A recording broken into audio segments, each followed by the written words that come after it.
To the channel. എല്ലാവർക്കും കുട്ടിപ്പാടാണ് 69 ഇതിലേക്ക് സ്വാഗതം. അപ്പോൾ നമ്മൾ ഇന്ന് വന്നിരിക്കുന്നത് ഒരു പ്രേതത്തിന്റെ കഥയുമായിട്ടാണ്. എല്ലാവർക്കും പ്രേതത്തിന്റെ വീഡിയോയിലേക്ക് സ്വാഗതം.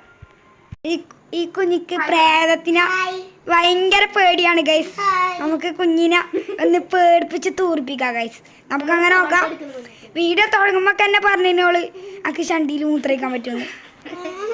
പേടിച്ച് തൂർന്നുണ്ട്. ടിപ്പന്റെ കരയാനാണ് കേട്ടാ.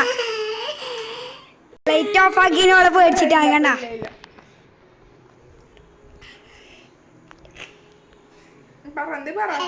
ഹലോ, പ്രേതത്തിന്റെ വീഡിയോയിൽ പറ.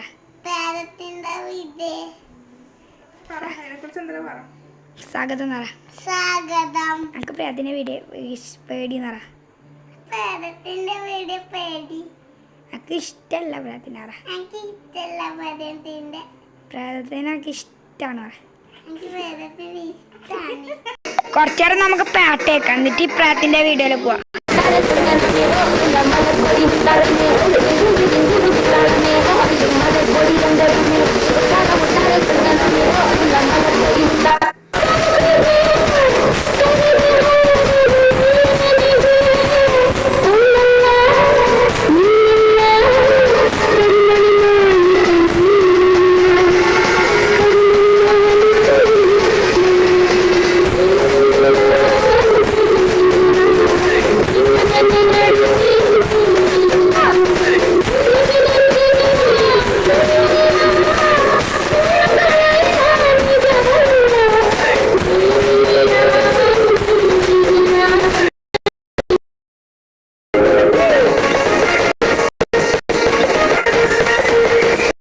സാധാരണ ഒരു വീട്ടിൽ പ്രേതമുണ്ടെങ്കിൽ ആ വീട്ടിലെ ചുമരിൽ നിന്നെല്ലാം ശബ്ദമുണ്ടാകും.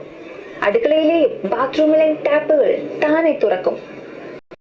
ഇതെല്ലാം സിനിമയിലായാലും യഥാർത്ഥ ജീവിതത്തിലായാലും ഇങ്ങനെയുള്ള സംഭവങ്ങൾ നടന്നതായി പറയപ്പെടുന്നുണ്ട്.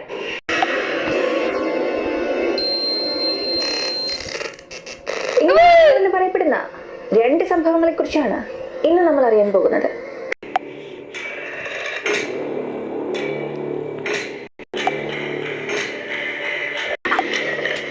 ഡാനി 1998 ജോൺ ഫിഷർ എന്നയാൾ സവന്ന മല്ലി എന്ന പ്രസ്സിൽ ജോലി ചെയ്യുകയായിരുന്നു. അയാൾ അമാനുഷികമായ കാര്യങ്ങൾ ഇൻവെസ്റ്റിഗേറ്റ് ചെയ്യുകയും അത് പത്രത്തിൽ എഴുതുന്നതിലും എക്സ്പേർട്ട് ആയിരുന്നു. അങ്ങനെ അമാനുഷികമായ സംഭവങ്ങൾ ഉണ്ടോ എന്ന് തിരയുമ്പോഴാണ് ഈ ഒരു സംഭവം അയാളുടെ ശ്രദ്ധയിൽപ്പെടുന്നത്. അതാണ് ഒരു മകൻ ഉണ്ടായിരുന്നു. അതൊരു ക്രിസ്മസ് സമയമായതുകൊണ്ട് ക്രിസ്മസിന് മകൻ എന്തെങ്കിലും സമ്മാനം കൊടുക്കണമെന്ന് അൽക്കാബ് ഒരുപാട് ആഗ്രഹിച്ചു. വളരെ ഫേമസ് ആയ ഒരു ലേലത്തിൽ വരുന്നു എന്നറിഞ്ഞത്. ഈ കാര്യം അറിഞ്ഞിട്ടും ഇതെന്തുകൊണ്ട് നമ്മുടെ മകന് കൊടുത്തുകൂടാ, അവനിത് ഒരുപാട് ഇഷ്ടമാകുമെന്ന് അയാൾ ചിന്തിച്ചു. അതുകൊണ്ട് തന്നെ ആ ഒരു ബെഡ് ലേലത്തിൽ നിന്ന് അയാൾ വാങ്ങുകയും ചെയ്തു. ക്രിസ്മസിന് അത് അയാളുടെ മകനായ ജേസന് സമ്മാനമായി കൊടുക്കുകയും ചെയ്തു. ജേസൻ ആ ബെഡ് ഹലോ ഗായ്സ്, ഞാൻ പേടിച്ച് തൂറി. ഇത് കക്കൂത്ത് പോയി തൂറാൻ മുട്ടി.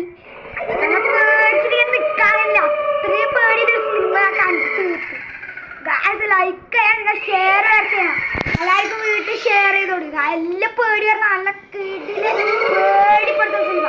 ഇപ്പൊ 12 കാലായി കണ്ടു കഴിച്ചു. ഏതാ വീഡിയോ മോനെ പേടി നെഞ്ഞിലിങ്ങനെ അടിക്കണം.